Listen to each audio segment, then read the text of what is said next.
And then a few minutes later, coming down this road from this direction all the way up Longdon Road was like a car, and it had Princess Diana in it. Geometric splendor. Look, it's just me, but this one always looks like the Addams Family house or something. I could just see lightning striking behind. Let's have a walk around Belle Vue and Coleham, see if we can find out any secrets, third-rate content style. Keep watching.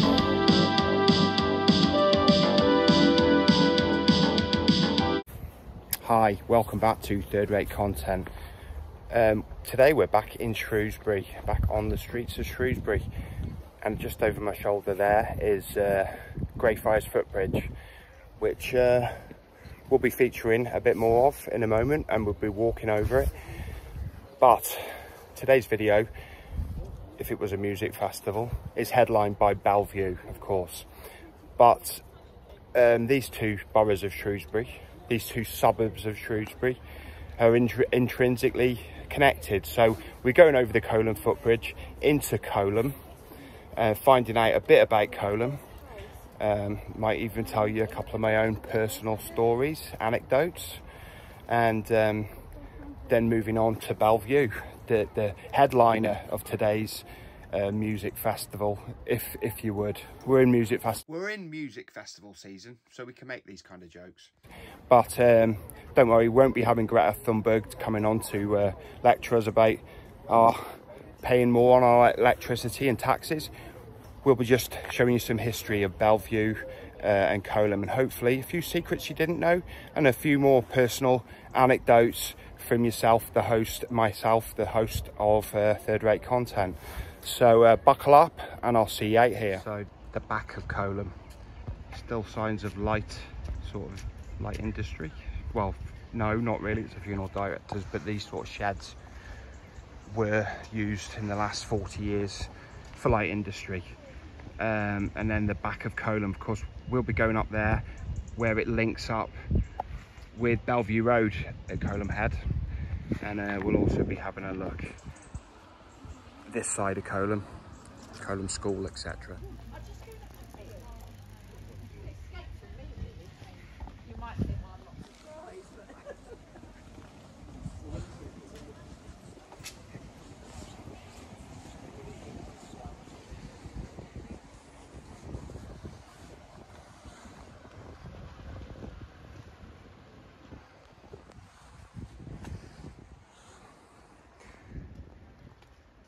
Yeah, grade 2 listed building that was known as Trounce's Brewery originally, and operated as a brewery up until the mid-20th century, when it was used for other hideout, leased out for other enterprises, and turned into apartments in the early 2000s. Must have a beautiful view. So coming off Greyfriars Bridge. Greyfriars Bridge originally built in 1880. So this was quite late on in Coleham's history. So for the rest of that, it was cut off from the main part of Shrewsbury, the walled part in the medieval time. And it was basically on its own, the nearest crossing into Shrewsbury, as it was then, as Coleham was its own a village in its own right, was over at the Stone Bridge in the medieval times, and later the English Bridge. Nice arcade of shops. So you come off the footbridge in Coleham, and then you're greeted by a Pelican Crossing, a 1960s chip shop, and you can go up towards Coleham Head, which we will do afterwards, or up towards Longdon. Longdon sort of starts just up there, where the hill really, and we're just going to go and have a look, since it's a Saturday, at the Coleham School. I'll tell you a couple of little personal anecdotes. I'm feeling really unlucky. Yeah, just let you into another third-rate secret. That was actually my classroom many years ago. When I first, like I said, moved here from Leigh, I think it's called Greater Manchester now, or the Metropolitan Borough of Wigan. When I moved down here from up there, that was one of my classrooms. And like I said, this was built in the late 1800s, late 1800s, and it was almost brand new when I started there. It's on Greyfriars Road. I was confident I was going to be able to find the date of Coleham School when it was built, but unfortunately I haven't been able to find it anywhere. So I'm assuming it was late 1800s, early 1900s, late Victorian, early Edwardian. So if anyone watching does know, please tell us in the comments. Thank you. Yeah, I'll tell you one of my personal anecdotes that happened about 2 weeks after I'd moved to Shrewsbury in, I think, 1984. So it'll date this story.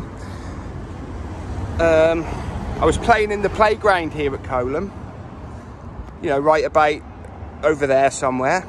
Playground looked a bit different then. You had like a original Victorian sort of sheds here, open face sheds where all the stuff, game stuff was kept, and the minibus was parked underneath.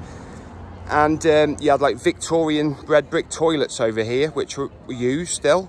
You know, it was like going back in time to the early 1900s, and the urinals were actually open to the elements. And they looked like sort of red brick pill boxes, really. But anyway, I just arrived in Shrewsbury from Lee in Lancashire, where I'd lived till I was 6. And I was just playing in the playground, and all the kids were saying, you know, I didn't know what was going on. I was about 6. And they were saying, the princess is coming, the princess is coming.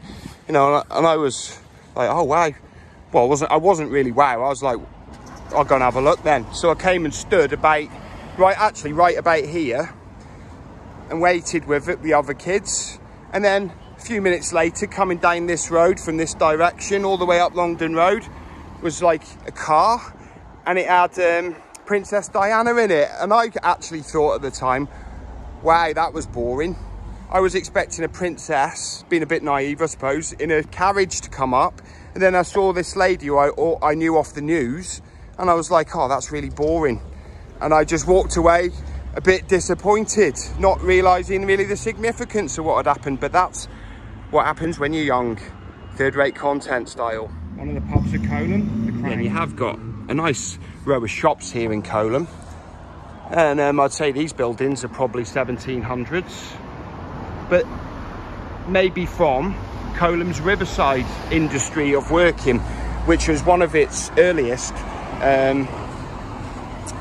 industries, and really helped the birth of what we're going to investigate in depth today, Belle Vue, which is just up the road there, about a quarter of a mile.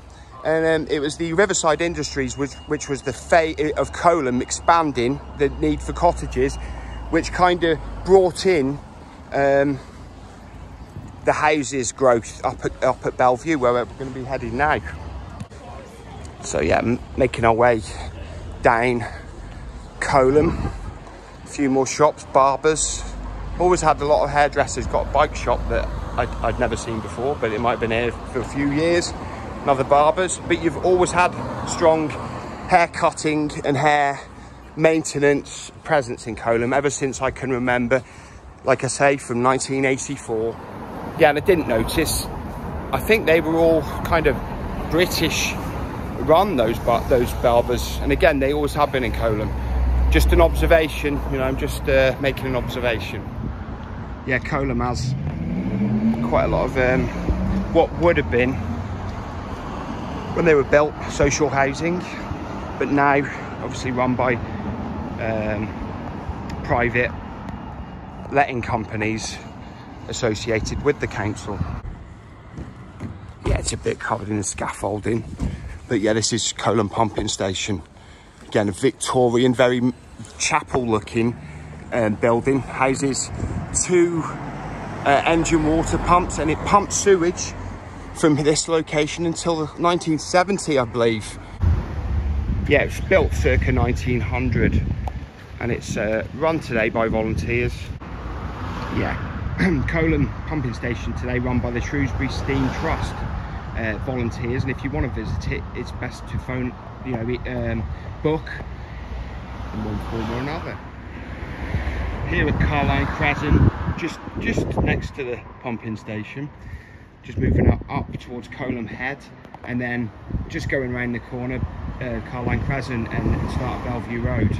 But Carline Crescent, of course, named after the famous stonemason John Carline, who built the English Bridge and owned this land for a long time, leased it out to a few notable people.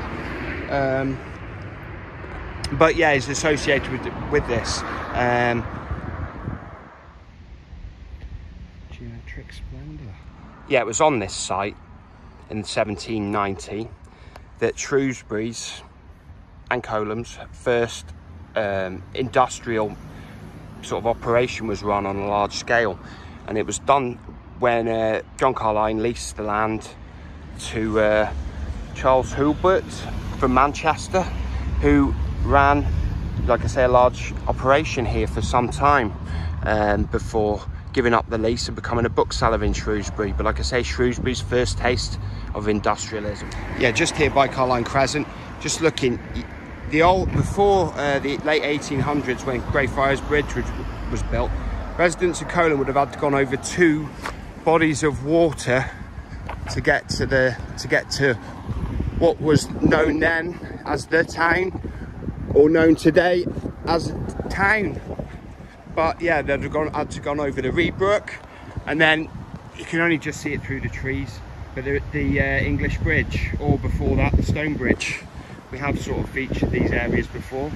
I used to live on that end terrace there on the flooding videos. So both the arch over the Reed Brook and obviously English Bridge, built by John Carline. It says on the sign here, Longden Coleham, right here, but I'd know this area as Coleham really, where we just featured today.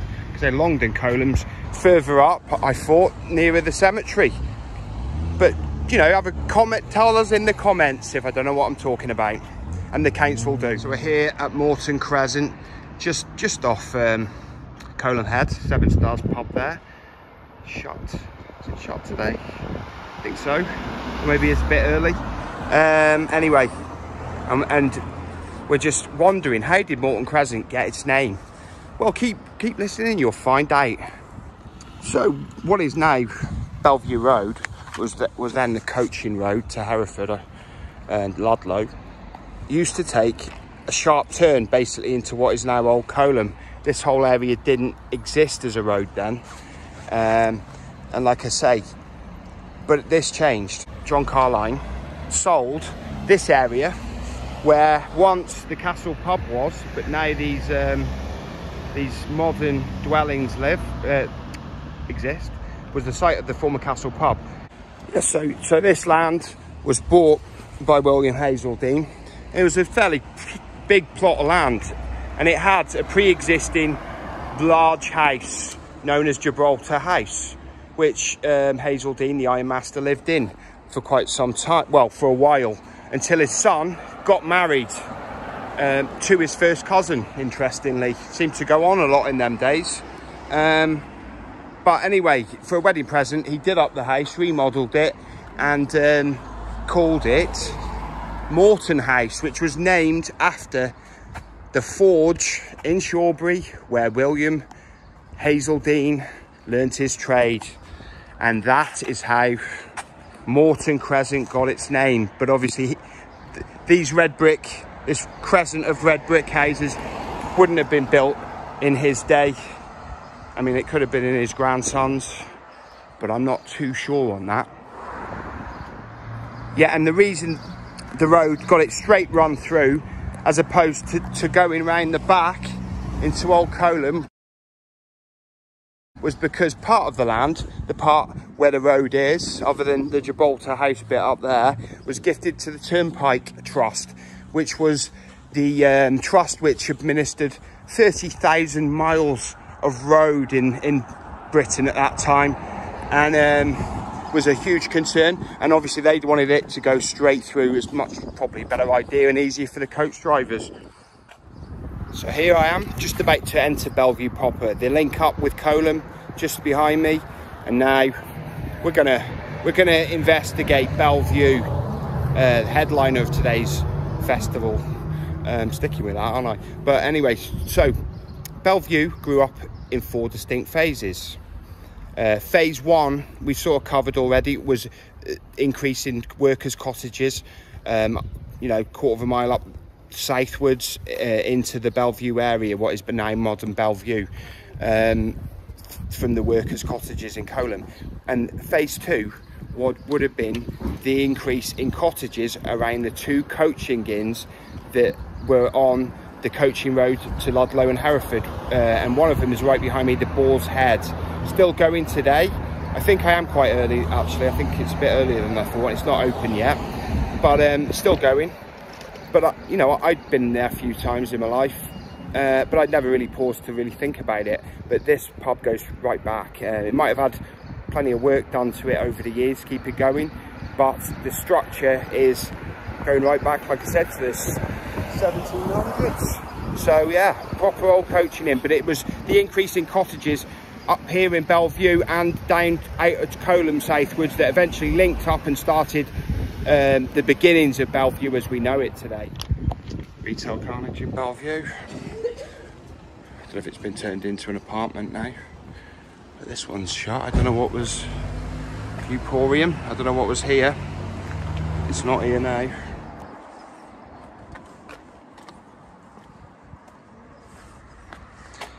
You know, ubiquitous, well, not ubiquitous, but yeah, these probably reclaimed from the Abbey or somewhere. Red brick, Red Shropshire sandstone wall, and you got this beautiful, say Georgian, looks like it anyway, kind of villa. There's detail on there.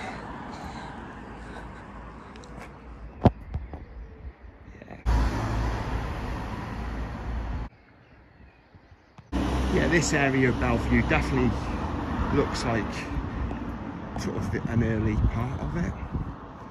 But, you know, I don't know. I haven't done research on every development of each plot, so I don't know for sure. But yeah, chirp it in the comments. Feel free if you know anything.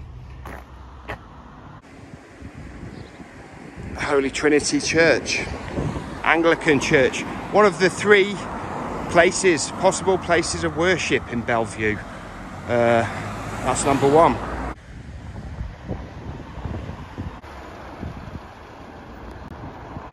don't know if it's just me, but this one always looks like the Addams family house or something. I could just see lightning striking behind it.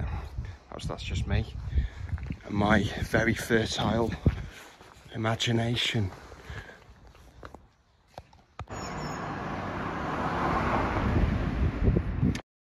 Yeah, Prospect House, built as a maltings here on the other side of Shrewsbury from the maltings we know and love so well in Ditherington, but which is now becoming more and more known as the Flax Mill. That's starting to become really the name of it from the one I knew as a childhood. But anyway, going off the subject, this one was built in the late 1800s and produced malt, part of the brewing industry, and then it became an office complex for quite a while. I actually remember it being an office complex. None of these houses existed then, but in 2016 it was turned into flats, like so many sort of buildings today and things. It's like the sign of the times. But and then these houses were built. So like I said, Belle Vue grew in 4 distinct phases. And phase number 3 was the growth from the 1840s onwards of villa style houses from middle class and upper class sort of residents. And we've seen a few of them. Sonic Arms here on the corner of Trinity Street and Belle Vue Road. We're going to go and have a look up Trinity Street. But I'll tell you first how I think the Masonic Arms got that interesting name, that interesting pub name. From what I think it could be from, having done a little bit of research, not being a Freemason myself, as far as I know, it's from when first 100 years of the Lodge of Shrewsbury, which was formed. Its first meeting was on the 3rd of July 1788, which is coming up for an anniversary tomorrow. This being filmed on Saturday the 2nd of July. Its first meeting was in the Fox Inn in the square, but it spent its first 100 years moving around different pubs in Shrewsbury. So perhaps that very pub held one of the lodge meetings, and some of the alumni were Thomas Telford, Robert Darwin, Charles Darwin's father, and Sir Offley Wakeman, and John Carline, who's already featured in today's video quite a bit, and may well feature in future videos, because I've had a few ideas from stuff, little rabbit holes we've been going down from researching this one. We're having a good look at some of these, what I assume were managers' houses, from the Prospect House and workers' cottages. And we're just going to go and have a look down here, because you've got an adopted road situation, very much like the one shot of Shrewsbury we featured. The council won't be maintaining this surface, so council tax is even non-existent. No, is very much subsidised or discounted because they're not maintaining it. What you got here is a interesting little square with Prospect House just right next to it, so I'm definitely assuming these were workers' cottages. But yeah, you wouldn't even know this was here, tucked away. I have known a few people who live down here, actually. Been in a few of them workers' cottages. Nice one. I think it was known at some point as Crystal Cottage. Having some renovation work at the moment, but that's a really nice frontage there. I hope it looks nice when I'm sure there's an order on it that you have to preserve it and restore it in its original form, which led to maintaining squares just off the street. Belle Vue Road just down there. This cuts straight through onto it. This is Bestford Square. Again, you would not know this was here, tucked away like this. This one is obviously maintained by the council. Bestford House, built as a private residence. Some say 1893, or some say it was just remodelled from an existing residence in 1893. But then it had a long history of being a children's home. The children's home was set up in 1911 and basically ran until the 1990s, when the council basically stopped using it. There was talk some years back of developers who bought this, knocking it down and just building houses here, but now you've got a sort of compromise. These are flats and the houses were built here in the grounds of Bestford House. And another third-rate story about Bestford House. My mum actually worked there, not for that long, but I remember coming with my dad to pick her up after work in the early, well, 1984 or 1985. I can't exactly remember which year. Wasn't keeping a diary then. And you know what? I haven't even got a diary. Boom, boom. Street, yeah. Got more third-rate anecdotes about Binnon Street. If you're ready for them, or one of them.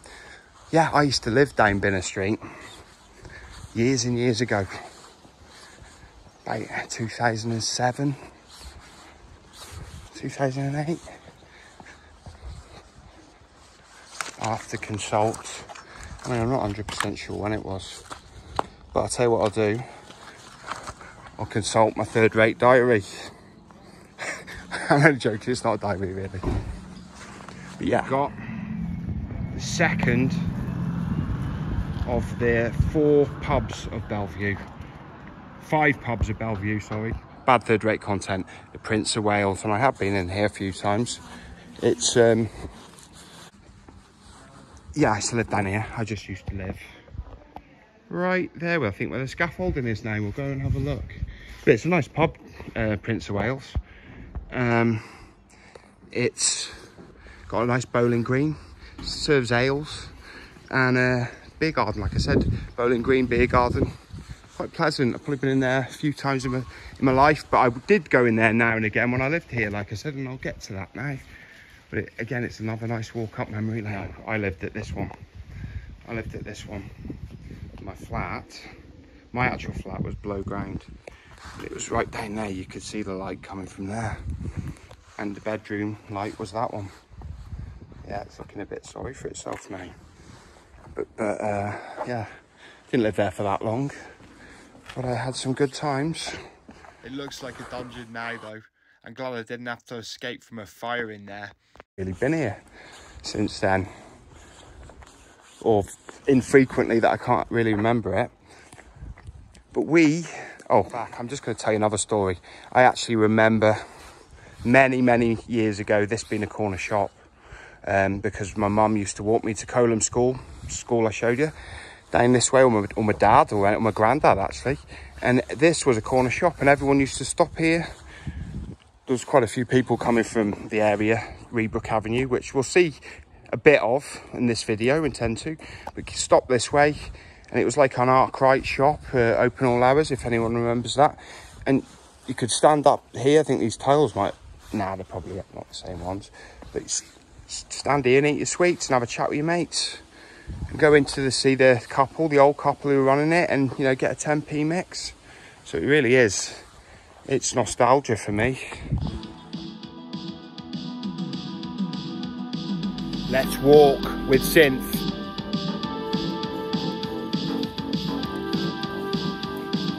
But look at this for a vintage Walker's crisp packet. Wow, but he got struck off with infamy. He became an infamous figure for a while. Got struck off for being a dentist because he was farting and burping in front of the client.